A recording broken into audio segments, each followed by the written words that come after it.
Monsieur le Président du Comité de modernisation et de rééquilibrage des institutions de la Ve République, cher Édouard,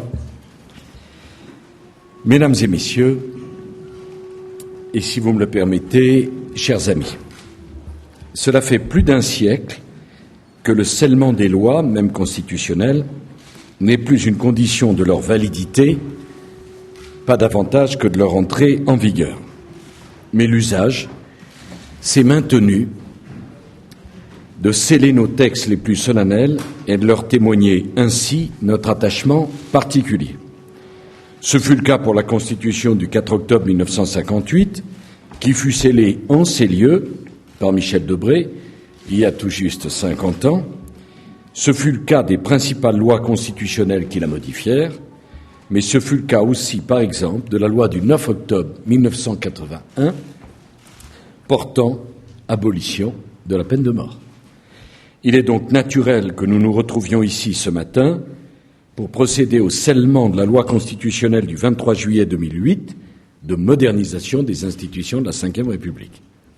Par le nombre des articles concernés et par l'ampleur des modifications engagées, cette loi constitue la plus importante réforme de la Constitution depuis 1962.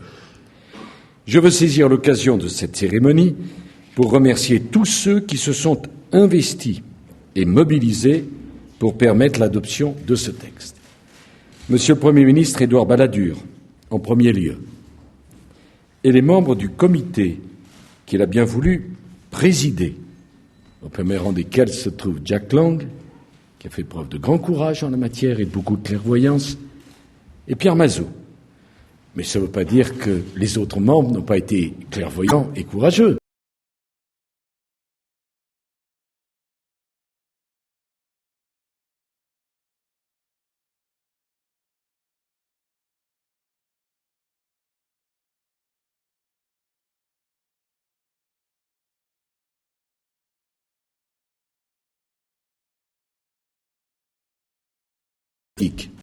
Différents et ont fait preuve d'un grand sens de l'intérêt général, et je remercie plus particulièrement les constitutionnalistes, les professeurs de droit, qui nous ont beaucoup aidés et qui se sont engagés à l'intérieur du comité et à l'extérieur. Vous avez fait du beau travail. Et surtout, vous avez privilégié l'intérêt général. Bon, quand on le compare à certaines réactions plus petites, vos travaux n'en sont que plus grands. Je voudrais remercier également les membres du gouvernement et les parlementaires qui sont particulièrement impliqués, bien sûr le Premier ministre, la garde des Sceaux, le ministre des Relations avec le Parlement, mais tous les ministres qui sont engagés, les présidents des assemblées qui ont compris, avant bon nombre de parlementaires, que ça serait bien que les parlementaires votent un renforcement de leur pouvoir, les rapporteurs, je pense notamment à Jean-Luc Warsmann et à Jean-Jacques Hyest, les présidents de groupe, qui ont eu à vaincre beaucoup d'immobilisme. Ça a permis un débat dense, vigoureux, toujours digne, de haute facture, qui a porté sur des convictions profondes. Et au fond, ce n'est pas un exercice mineur que de modifier 47 articles de la Constitution, à plusieurs centaines de plumes à la fois, car chacun avait ses préoccupations. Pour les uns, la Turquie, pour les autres, le pouvoir de l'exécutif, pour les troisièmes, le droit des citoyens, peu importe, tout ça, c'était digne, et chacun a compris que le mouvement permettrait la modernisation de notre Constitution. C'est même la première fois qu'une telle réforme de nos institutions était entreprise dans un cadre strictement parlementaire. Au final, même si chacun peut trouver à redire sur telle ou telle disposition, nul ne peut contester qu'il s'agit d'un texte ambitieux, équilibré, profondément cohérent, et nul ne peut prétendre que le consensus mou ait pu l'emporter sur l'ambition réformatrice. Certes, l'intérêt que plus personne ne conteste la pertinence de cette réforme, et croyez bien que je m'en réjouis. Et puis il est juste de remercier enfin tous ceux qui, dans les ministères, les administrations, les cabinets ministériels, ont facilité dans l'ombre et la discrétion la parfaite réussite de cette réforme. Le Premier ministre Balladur ne m'en voudra pas d'avoir un message particulier pour Emmanuel Mignon, qui a aidé le comité de sa plume alerte. Au total, c'est une grande réforme et je veux dire à tous ma profonde gratitude. Alors, en cet instant solennel, chacun mesure l'importance des enjeux attachés à cette révision constitutionnelle.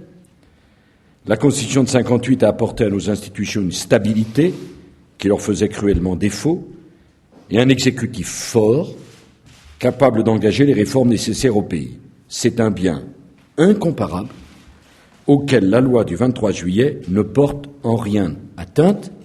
Je veux même dire qu'elle renforce au contraire la légitimité des institutions de la République. Limiter à 2 le nombre de mandats consécutifs du président de la République, c'est inciter le président à faire plutôt qu'à durer. On a eu tant de temps pour durer. Il est venu le moment de faire, même si ça change des habitudes. Instaurer un droit de veto du Parlement sur les nominations de l'exécutif, c'est éviter que telle ou telle personnalité soit nommée pour des raisons de connivence plutôt que des raisons de compétence. Et c'est bien nécessaire. Se donner une exigence de toit fondée sur la compétence et l'indépendance d'esprit, c'est ce qu'on attend de la République. Permettre au président de venir s'exprimer devant le Congrès, c'est lui demander d'expliquer son action en valorisant la représentation nationale. Mettre à l'examen des textes des délais incompressibles, les faire précéder d'une étude d'impact, encadrer le recours à la procédure accélérée, le nouveau nom de la procédure d'urgence, c'est faire le choix d'une meilleure qualité des normes et donc d'une plus grande efficacité. Un exécutif fort n'est pas incompatible avec un Parlement fort. Le général de Gaulle avait appelé aux 2. Ils sont au contraire complémentaires. L'un et l'autre doivent s'épauler, car réformer c'est difficile. L'exécutif a besoin du législatif. Dans le monde qui est le nôtre, où tout est mouvant, complexe, personne ne peut gouverner seul. L'exécutif et le législatif doivent s'équilibrer afin que chacun use de ses pouvoirs en se sachant comptable de ses responsabilités. Le gouvernement peut refuser de dialoguer avec le Parlement, mais il s'expose à ce que la loi ne soit pas adoptée. L'exécutif peut envoyer des troupes à l'étranger, mais il sait maintenant qu'il devra en rendre compte au Parlement. Le Parlement peut voter une résolution, mais il ne peut plus louvoyer entre la critique insidieuse de l'action gouvernementale et la mise en cause de la responsabilité du gouvernement. Depuis 1958, l'équilibre institutionnel de notre pays n'a cessé de pencher toujours davantage en faveur de l'exécutif, à commencer par le président de la République. Le quinquennat a accentué cette tendance. Et j'ai regretté que lorsque la France a fait le choix du quinquennat, elle n'en a tiré aucune conséquence sur le plan de la réforme des institutions, qui était une cause supplémentaire de déséquilibre. Il était donc nécessaire de procéder au rééquilibrage de nos institutions.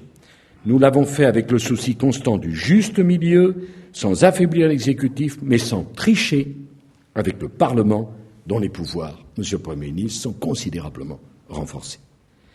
La loi du 23 juillet 2008 accorde par ailleurs de nouveaux droits substantiels aux citoyens. Ce n'est pas le moindre de ses mérites. En permettant aux citoyens de contester par la voie de l'exception la conformité d'une loi aux droits et aux libertés constitutionnellement garanties, eh bien la France se hisse au rang des d'État de droit, ce que quasiment tous les Européens pouvaient faire. En appelant au juge suprême, les Français en étaient interdits. Qui pouvait se satisfaire de cette situation? Face à la mécanique impersonnelle de l'administration et des sociétés modernes, le défenseur des droits donne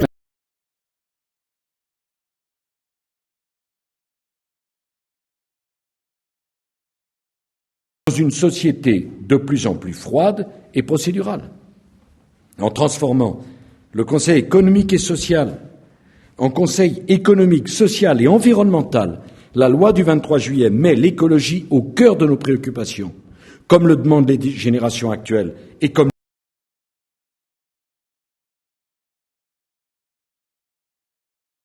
de l'étranger, d'avoir des députés, nous reconnaissons, ce n'est pas la moindre des choses, à 2 millions de Français qui portent haut les couleurs de la France dans le monde. Ce sont des citoyens comme les autres. En ouvrant le Conseil supérieur de la magistrature sur la société et en permettant aux justiciables de le saisir directement, nous donnons pleinement corps à notre conception d'une justice rendue au nom du peuple français en droit d'exiger le sens des responsabilités de ceux qui exercent.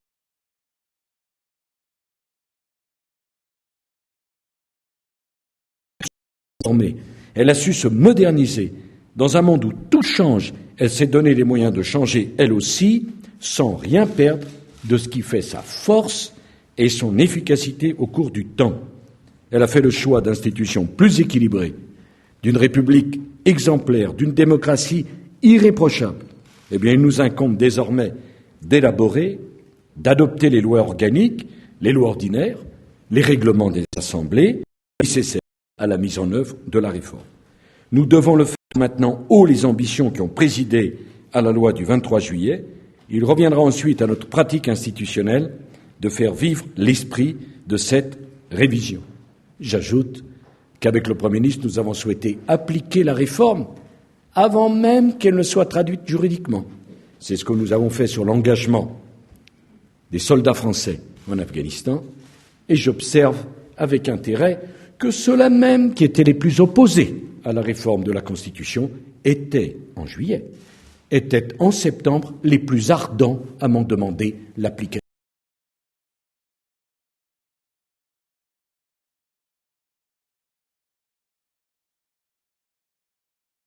Ont essayé d'avoir raison en septembre, et je voudrais d'ailleurs dire à chacun que la France a renforcé la légitimité de son choix en Afghanistan en organisant le débat avec un vote. Ce débat et ce vote n'ont pas affaibli la France, ils l'ont renforcée.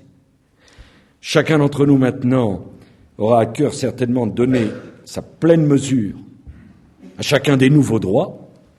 Et bien, c'est la raison pour laquelle, vous l'avez compris, je suis très heureux, et pourquoi ne pas le dire, allez fier de présider en la compagnie du comité, des parlementaires, du gouvernement, cette cérémonie du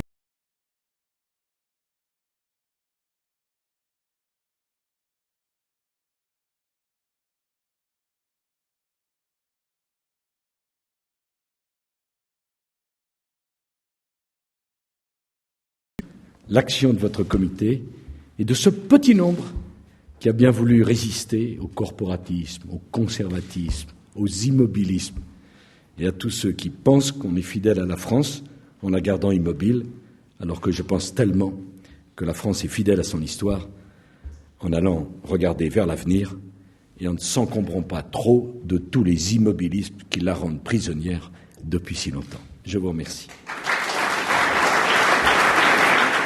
J'ai l'honneur de requérir qu'il vous plaise de bien vouloir procéder